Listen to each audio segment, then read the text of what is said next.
Good morning. Welcome to our Sunday service. I am Nancy Nelson, and I will be your celebrant this morning. I'm a longtime member of the UUCP and serve on the worship committee. I believe worship brings people together for shared experiences of joy and learning. Hearing from different points of view at church has changed how I see the world, especially the place where we live. If you think you might want to join in creating worship that we share each Sunday, please consider becoming a member of the worship committee or being a speaker during a service. I would be happy to help you do that and help you become involved in the joyful collaboration that results in Sunday services. Now, I'd like to extend a special welcome to all those who are joining us for the first time. We are glad that you are here. If you come in person, you should have received a welcome packet with an information card in it. If you fill it out and drop it in the offering basket, we will be in touch to support you in finding your way into our community. If you are joining us online, there's a link on our website to an electronic version of the same card. Our welcoming committee members have yellow name tags and can answer any questions. And I see a couple yellow name tags out there. Thank you, Donna. Whether you are new or not, please consider staying for coffee and conversation after the service, either downstairs in our fellowship hall or on our Zoom room. Now, let's say our words of welcome together. Whether this is your first or your 1000th Sunday with us, and whether you strolled, rolled, Zoomed, ran, or danced in, we are glad you chose to join us. We are one people of many beliefs, identities, sexualities, origins, sexualities, and genders. All are welcome here. Now we will take a moment to say hello across the technical divide. First, we're going to show the people who are joining us on Zoom. If you are at home, please turn on your camera. Now, people at home, wave. And now, people in the building, let's wave back.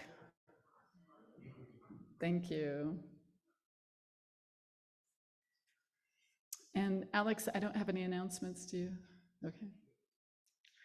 Every Sunday, we begin our service by acknowledging our church was built on the ancestral lands, homelands of the Nimipu, the Nez Perce, called the Nez Perce by the French-speaking traders, the Palouse and the Chichumps, called the Coeur d'Alene. Today, we take time to learn what makes the ground we walk on sacred, how it was stolen, and listen to its cries for justice and responsible stewardship. May our remembering help us find the courage to do our part to restore wholeness to the earth and her peoples. This is part of Indigenous People Day on the Palouse, so be sure and look for events at the University of Idaho and downtown tomorrow. I would like to introduce our speaker today. His name is Gary Dorr. And Gary is a Nez Perce tribal member who currently lives in Moscow. He is a renowned environmental activist who has been on the front lines of the Keystone XL pipeline and the Dakota Access Pipeline. Gary also has been instrumental in changing Columbus Day to Indigenous People Day in Latah County. Gary loves to tell a joke, good or bad. I personally think Gary is the best speaker we have ever had here. I also think he is the funniest Indian I know. Gary makes being 5'7" in a world of 6 foot people. Oh, that's me. He makes it look easy. Gary did not tell me to say that. He is also known by his spiritual name, Standing Red Bear. We are hoping that folks joining us via Zoom have a chalice or a candle to light and something to light it with.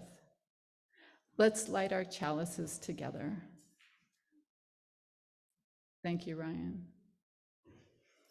Saying the words together. In the light of truth and the warmth of love, we gather to seek and seek to share. Be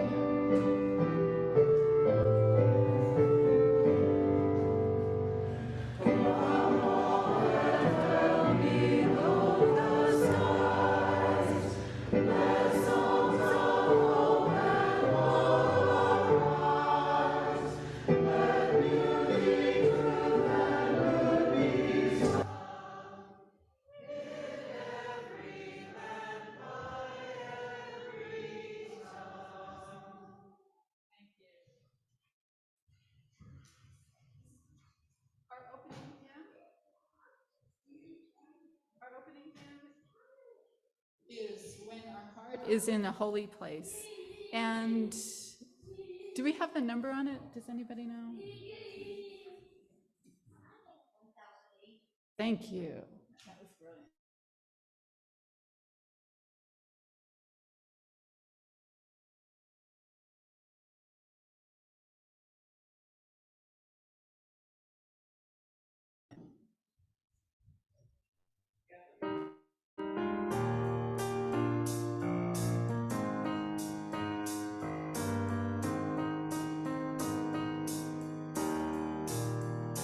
When our heart is in a holy place, when our heart is in a holy place, we are blessed with love and amazing grace.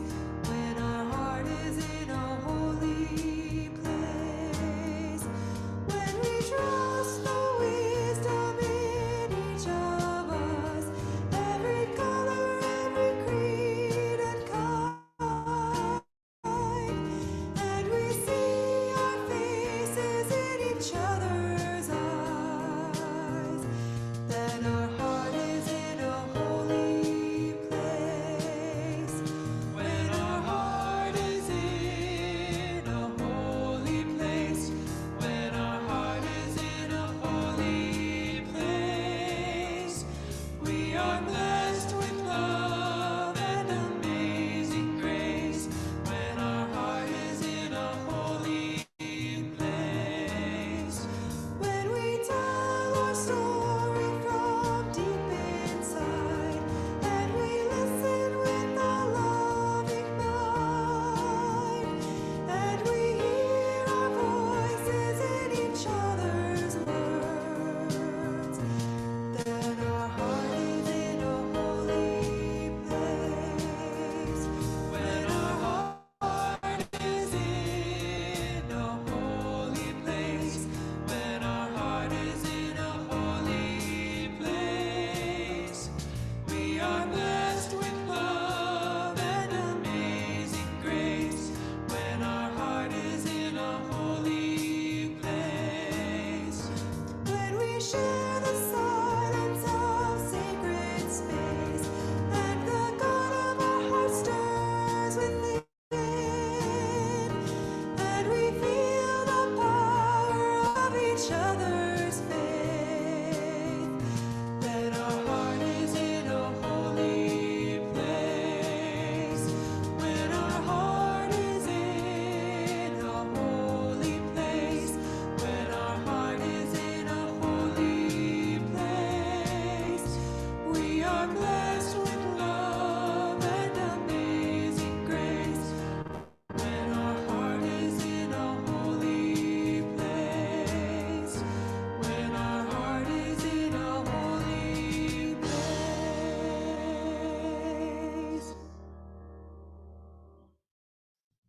Now let's take a moment to engage in the practice of generosity together.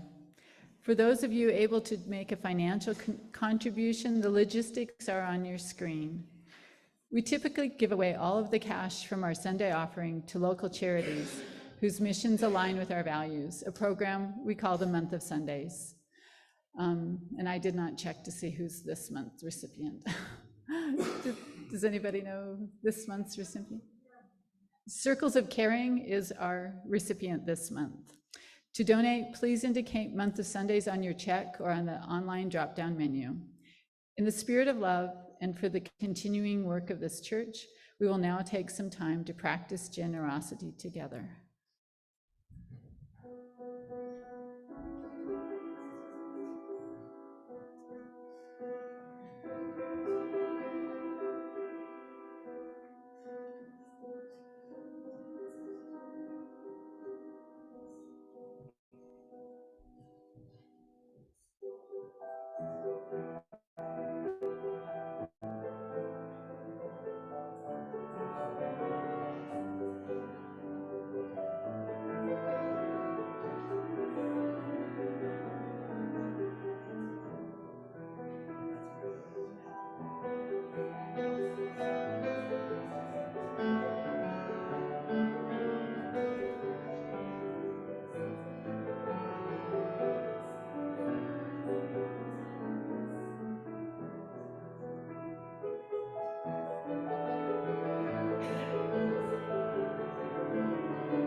Our pianist is Alex Aguilar, and he's a tech person, and he had a very important day yesterday with his lecture recital.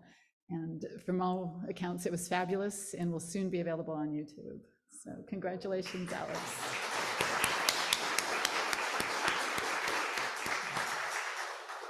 I'd like to invite Rodney Fry, a member of our pastoral care team, forward to lead the lighting of candles of joy and sorrow.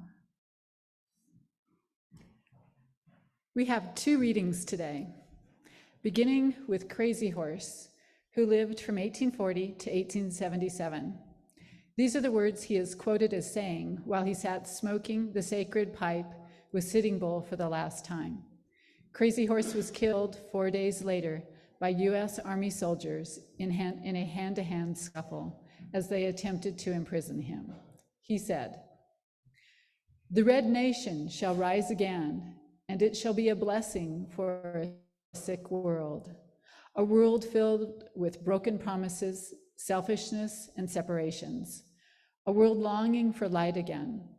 I see a time of 7 generations when all the colors of mankind will gather under the sacred tree of life, and the whole earth will become one circle again.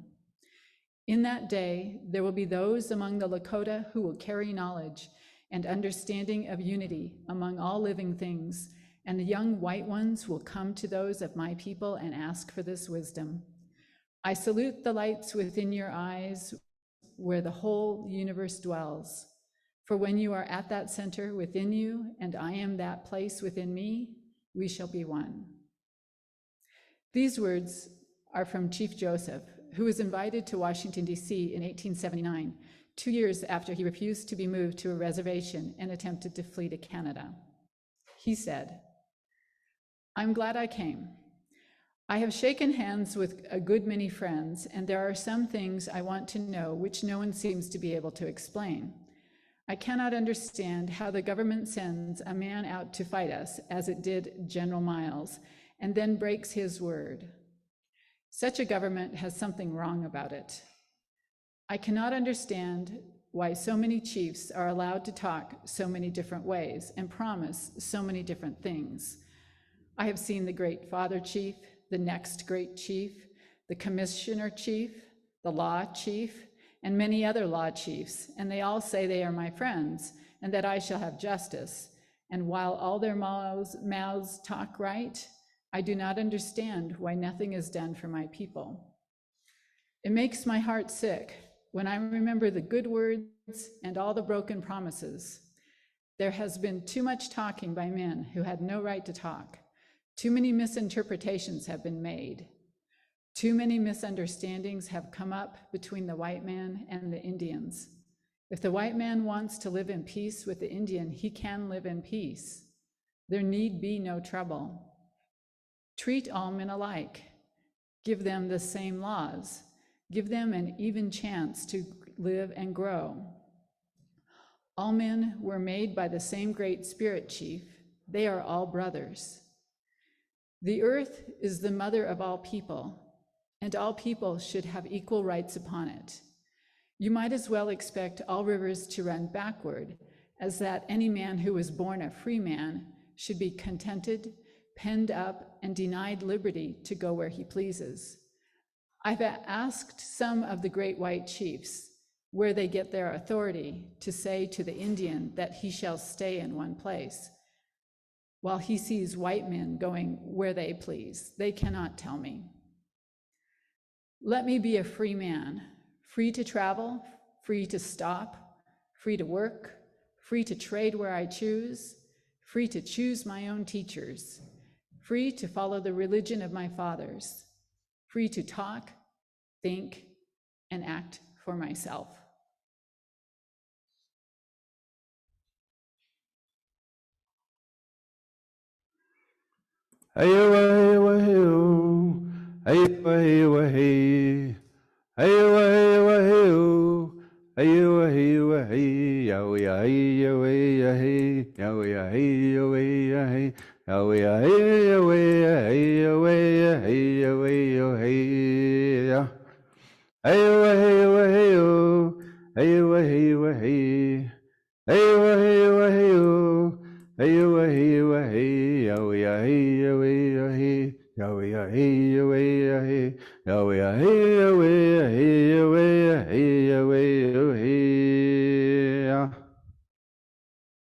Iwanikwas haha tiopiop wasakai.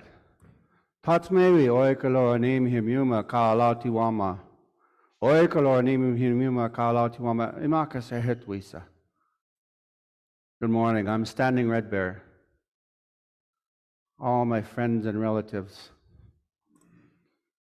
I love all my friends and relatives. And like Chief Joseph, I come here to say some more words.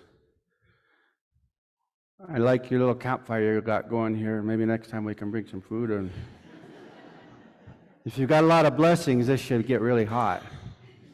And I like this little headset. I've never used this headset before. Really made me feel like a deer out there because it's got these little things going on in my ears. What's the range on this? If I went out and got some pancakes, could I still be talking to you guys? Thank you all for sharing some time with me, allowing me to be here. There's a word I want you to think about, and it's recapitulation. And it has a couple different meanings. The reason I'm bringing it forward is because it has to do with our current condition, our current state of the world. We've all lived through the pandemic. We've all lived through environmental disasters. Some of us in certain areas have lived through the environmental disaster that came to us like that. I have friends in the Amazon. They don't have running water. They have creeks and rivers. They have springs. That's their drinking water. They're waking up one day and a pipeline has burst that they didn't even know about. And they're leaving their homes that morning because they don't have any water. They have friends and relatives in Alaska that are having their villages moved because the ocean's taking it away. We have people, sovereign nations on the islands. The islands are underwater. They're moving. Another island tribe has offered, an island nation has offered them land on their land. The problem with that in the world's view is once you give up your land, you give up your sovereignty. And so here we are today. We're in unceded territory, the 1855 treaty territory, from the Nez Perce people. I say people because we weren't a tribe before the treaty was written, and the treaty said tribe. Our creation story, I'll go through it real quick, so you're going to get the fast Gary version. One day Coyote was digging in the Columbia River. He's digging away. And there was a giant rock formation there. And a voice came to him from out of everywhere and said, "What are you doing?" And he said, "Well, of course, I'm building a ladder for the salmon so the salmon can swim upstream and feed the people." And the voice said, "The people are all gone." And Coyote, because he's magic and he's a trickster, makes mistakes. "Well, why didn't you tell me earlier?" "I guess I'll go find the people then." So he stopped his digging. That's what you now know as Celilo Falls. Went up, trotting up the river, and because Coyote is trickster and he makes mistakes, he's trotting along, not looking where he's going, and he stepped on Meadowlark and broke her leg. "Lima, Lima, Lima, it's Yaya," she cried out. He said, "Oh, I'm sorry, Auntie. If you tell me where the people have gone, I'll fix your leg." And she said, "Well, of course, they went to Salmon River country. The Salmon River country where the monster has eaten them." And Coyote said, "Oh, well, thank you, Auntie." And he took a branch from a chokecherry tree and he replaced her leg. And that's why the Meadowlark's legs are red today. So Coyote went trotting up the river, and he got to a place, a very high mountain, which you would call Seven Devils today. And he looked out across the land, and he could see that monster, and his body laid all across the horizon. It was so big. And all the plants and animals around him, the land was barren where he had eaten them all. And so Coyote said, well, he formed a plan. And Coyote's plans are never perfect because he's a trickster and he makes mistakes and he's magic. So he formed a plan. He said, well, I'll take a bath. I'll bathe myself in the river so that monster will eat me. He'll want to eat me. So he did that, got out of the river, shook off, and then he said, well, I should probably camouflage myself so he can't see me sneaking up on him. So he rolled around in the dust, in the clay, got himself all looking like the land. And then he formed himself a little pouch, and in that pouch he put 5 obsidian knives. And as he's walking towards the monster, he picked up some the dog mane, the hemp, the Indian hemp, and started weaving, braiding 3 ropes. And because it's magic, these ropes were miles and miles long, but he put them into his bag. And so he got to 3 mountains. He went to 3 mountains and he tied these ropes on. You would call one Cottonwood Butte, one you would call 7 Devils, and one you would call Pilot Knob. And then he tied the 3 ropes around his waist. And so he walked towards the monster. And he got up to him and he said, monster, monster. And he's hiding in the grass. The monster said, who is that? Who is that? Coyote said, it's me over here. And he shook the grass. And the monster said, oh, it's the Aya. It's you. I should have known better. Someone's sneaking up on me. And so he said, what do you want? It's the Aya. It's the Aya is Coyote. And it's the Aya said, let's have a contest. Let's try to swallow each other. See who can swallow the other one first. And the monster laughed and said, okay, you go first. And because Coyote is magic, he started to inhale. And that monster, his body started to shake just a little bit. But he didn't move. And so the monster laughed. And he said, okay, now it's my turn. And so he started to inhale, and all the trees and branches and rocks and animals that were left, and the birds even, were getting sucked into the monster. And there goes Coyote tumbling head over heels. Ropes are wrapped around him, and remember, he's magic and he makes mistakes. Well, one of the ropes got wrapped around Coyote's neck. He reached into his bag and cut that rope, and he tumbled into the mouth of the monster. So he's walking down the throat of the monster. And as he's walking, he hears a and he looks down. There's a rattlesnake, and it's poised to strike, and it's rattling its tail. And Coyote said, oh, only to me you are fierce? And he stomped the rattlesnake on the head. And that's why the rattlesnake is flat and has a divot down the middle of its head. That's where Coyote's paw went. So he walked further into the monster, and out came a grizzly bear charging at him full bore. And Coyote punched him right in the nose, kicked him right in the nose. Now, grizzly bear's nose used to be really long, and they got changed, they got shortened. Face got flat. So he's walking along, and all of a sudden out comes a black bear, racing and charging at him, because he yelled at him, only to me you are fierce! And the bear took around and ran off, just like they do today.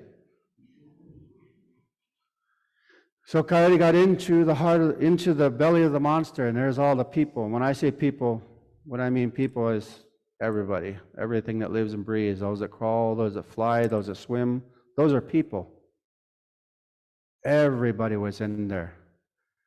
And he looked down, and there were bones of some of the people who had already been died inside there. So he called some young ones over, and he says, take all these bones and put them by the entrances to the monster. And when I tell you to, push them, kick them out, and then you go out and lead the rest of the people out. So they went about doing their task. And the people looked at Coyote and said, Coyote, what are you going to do now? And he said, well, we'll see, won't we? Bring me everything that'll burn and put it right here. And so they brought everything over, made a pile, and Coyote took out his flint knives, and whoosh, he started a fire. That fire was right underneath the heart of the monster. And it started to get hot. Coyote's magic. So the monster started to writhe around in pain. And he said, "Oh, Coyote, Coyote, get out, get out. I never should have eaten you." And Coyote said, "Well, how shall I go out then?" And the monster said, "Go back out the same way you came in." And Coyote said, "Oh, then they'll say, there goes old Vomit, the one who fed salmon to the people." So then the monster's thinking real quick. He said, "Go out my nose, go out my nose." And Coyote says, "Oh, then they'll say, there goes old Booger, the one who fed salmon to the people." And the monster said, "Well, go out the butt." And Coyote said, "No, no, no, no, no, no, no, no." So that fire starts getting bigger and bigger and bigger. And the monster's writhing, and smoke's coming out of his ears, his eyes, his mouth. And Coyote, the fire goes out because there's not much left in there. And so the people looked, "What are you going to do now, Coyote?" And he said, "Well, we'll see, won't we?" So I was 5 knives. Did I say 5 or 3? It was 5. Okay. So he off the monster, and the knife broke. Because Coyote's magic, but he makes mistakes. So he took out another knife, started to cut, got further, and now he broke that knife. It's becoming a habit. Took the 3rd knife, the 4th knife, and he got down to the 5th knife, the last knife in his little backpack. And just a tiny strand of the heart is left, and then all the people are like, "Yes, he's going to do it," and he broke the knife. So they looked at him and said, "What are you going to do now, Coyote?" Because Coyote makes mistakes, even though he's magic. And he said, "Well, we'll see, won't we?" And he jumped up on the heart and started jumping up and down. That heart's going, and the monster's like, "No, no, no." Poof, the heart falls. And the monster starts to die, and his body starts to collapse.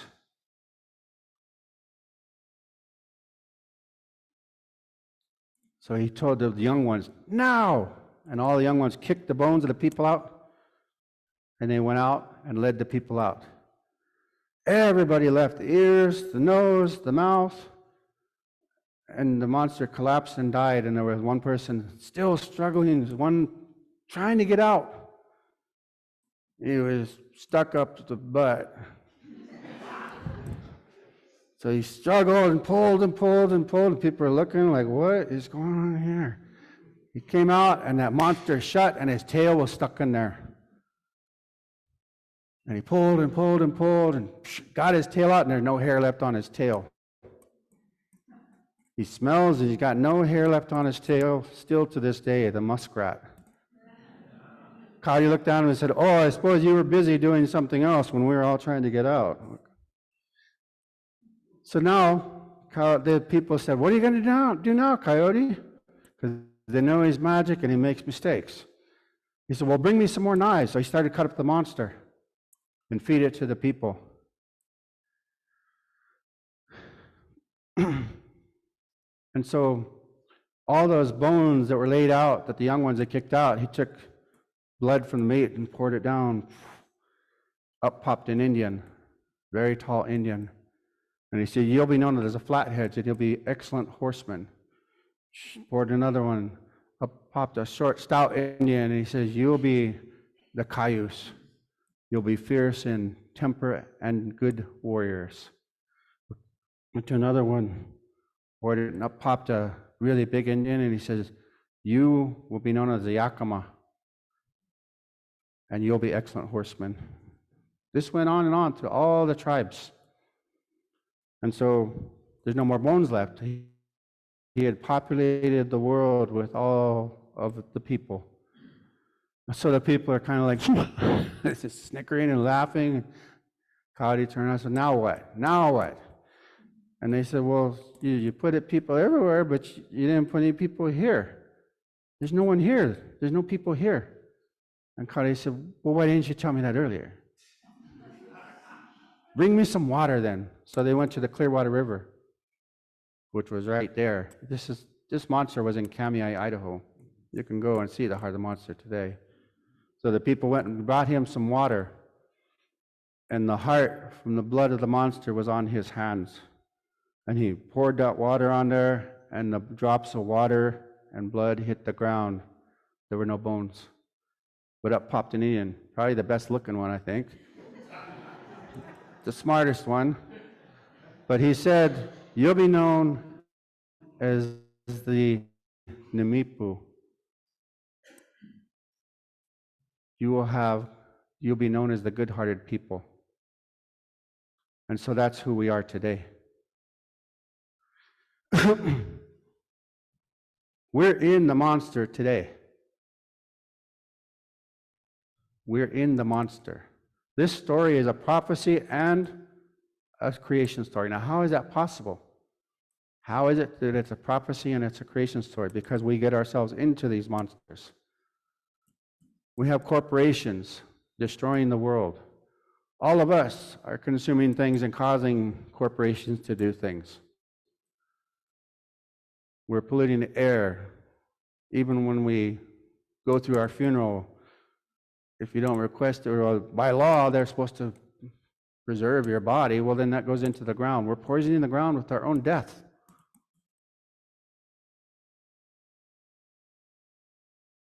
We are in the monster. Alcoholism, drugs are everywhere.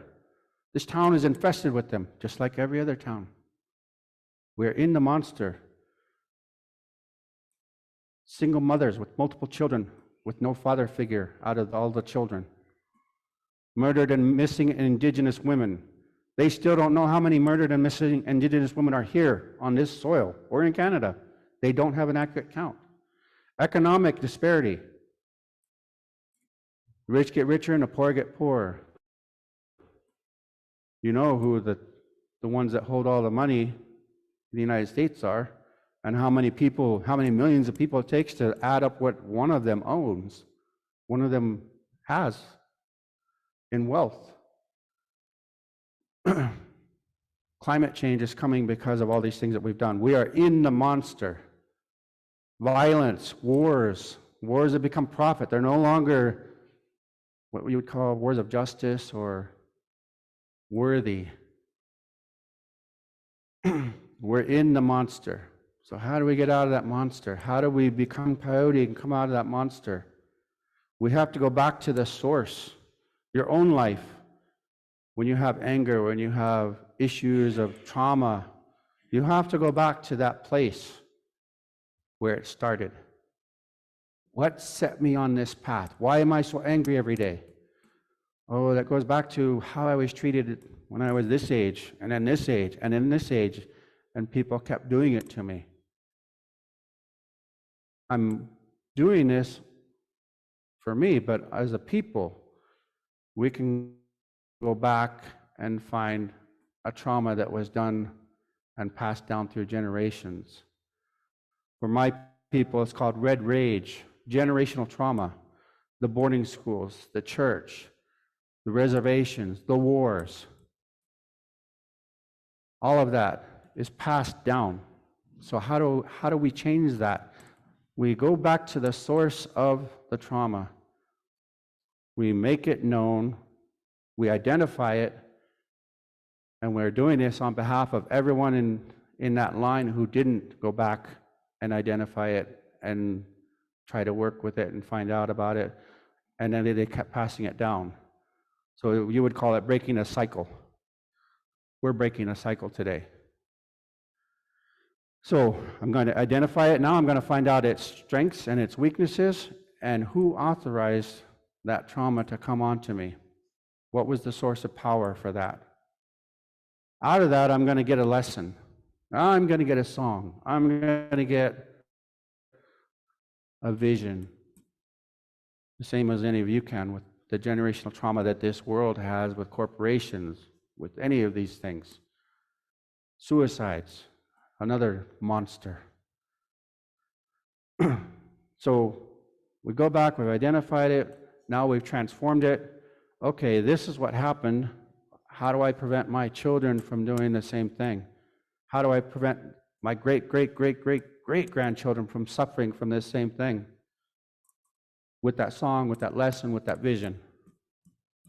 So now, we had the trauma, We had to pass down, and we ended up with so much baggage, we ended up inside the monster. Now we've transformed it, and now we're going to pass that down. The healing, the prevention, the cure. And we do that so that when the great shaking of Mother Earth comes again for the third time, if you are centered, if your people are centered, then you will walk into this next world, the next phase of this world. The world is becoming toxic. We don't know if our children would be able to survive in our present state in this world of carbon, heat, pollution. But we have one trick left in our bag. And it might not be necessarily the children that were in here today, or their children, or their grandchildren. But it might be generations down the road. We have that one trick left in our bag. Some of our medicine men are saying that this might be the answer. Evolution. We may evolve to be able to accept the higher carbon levels, the higher temperatures, the toxicity in our water. Maybe the only thing left for us. But we have to now acknowledge that this is the monster of the change that's happening to the world that we're a part of. We're part of all these bad changes that have happened. That's recapitulation, going back to the source, identifying it, bringing it forward, working with it, understanding it, so that you can defeat it. That is recapitulation. That is what we need to do as a human species. That's what we're trying to do for the salmon species on the Snake River. No one has the authority to deny someone the right to go home.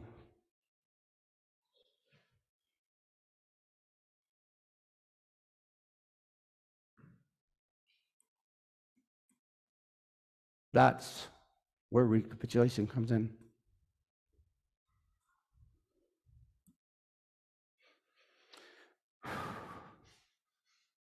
So I hope that out of all of this, it shouldn't stay in this room. Everything that we've said today shouldn't stay in this room. You should go out and tell someone. Who should you tell? Everybody who's under 5'7". These little ones, the little ones, these are the lessons you tell them. These are the words and the truths that you tell them. Because when history looks back and said, what did we do? Why did we do that?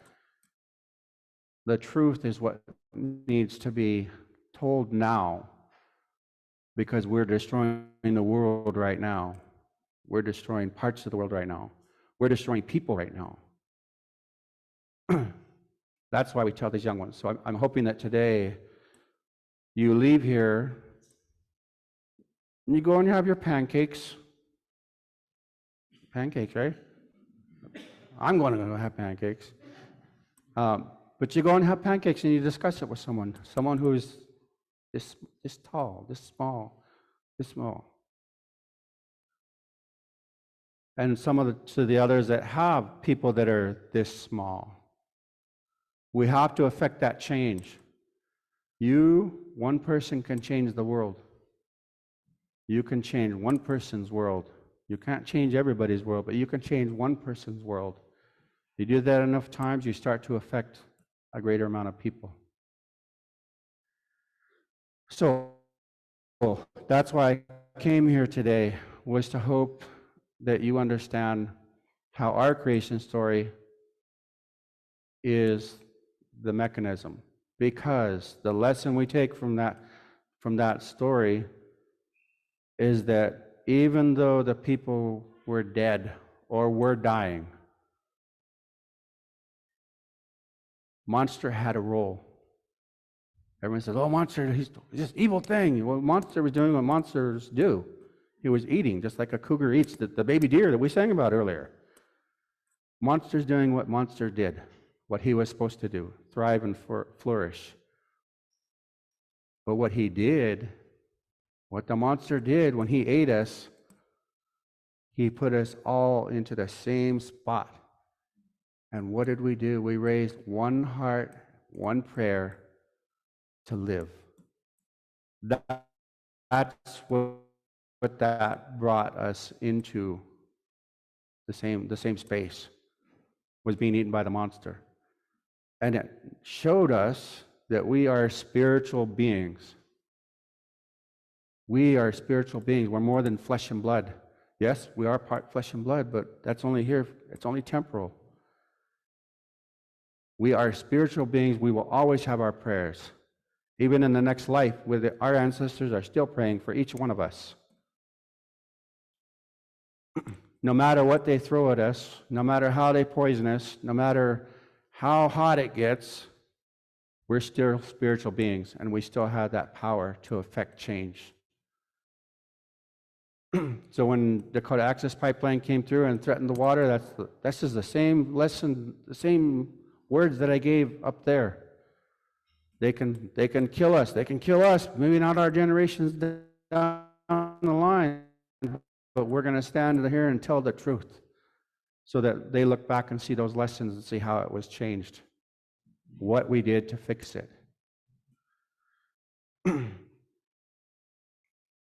I'm hoping that as you leave today, you'll have more questions.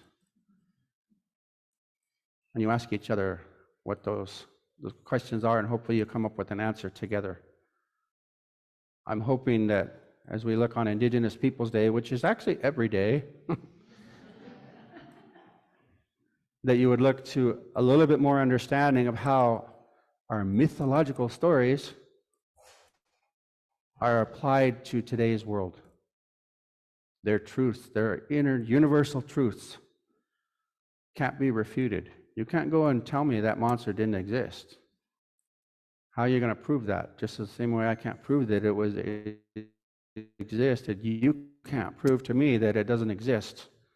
Lack of proof is not evidence. Lack of evidence is not proof. But the story is a universal truth. And I just showed you how we use that, how you can use that. So I'm thankful to each and every one of you. That is all the words that I have today, because I smell a pancake somewhere with peanut butter and syrup. Thank you all. Katsiayo.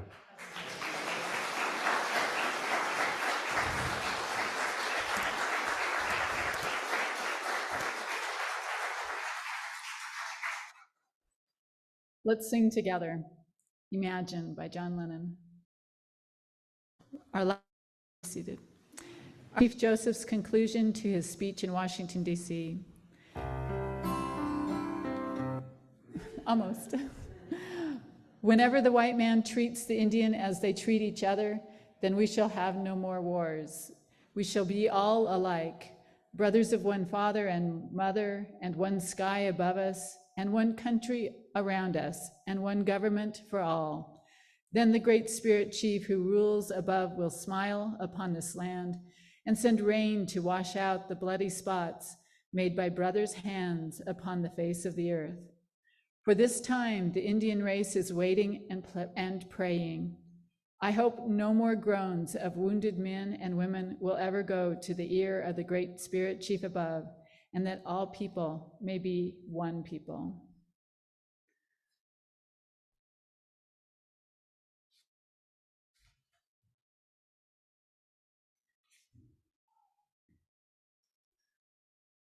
And our concluding song.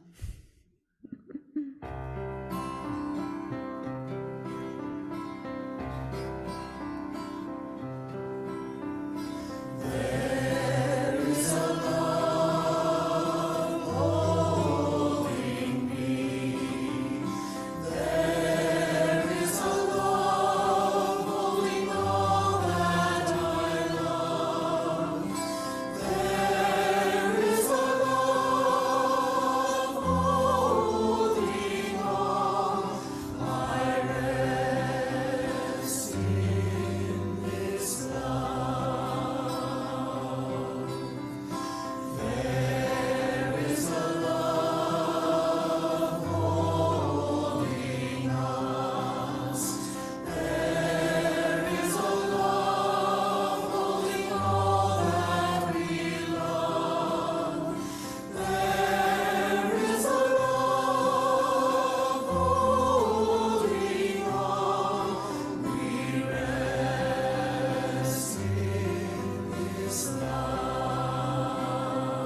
Please join me in the words for extinguishing the chalice.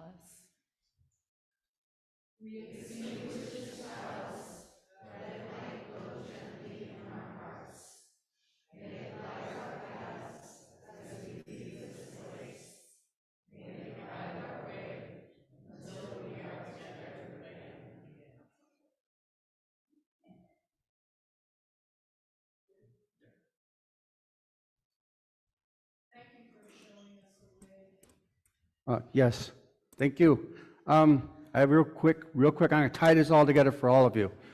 Can I see your bag real quick? Oh wait, you've got stuff in there. Who's got a purse? Who's got a purse? Here's a purse. What's your name? Martha. We're gonna learn some recapitulation today.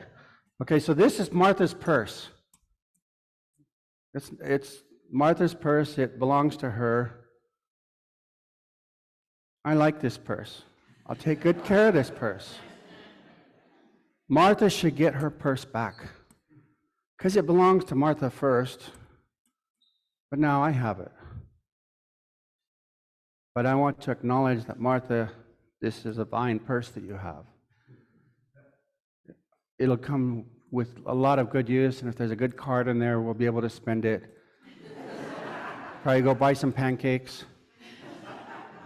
But I'm probably going to make a profit off of whatever is in this purse. But I want to thank you for taking good care of the purse. The land you're standing on is the purse. The land needs to go back.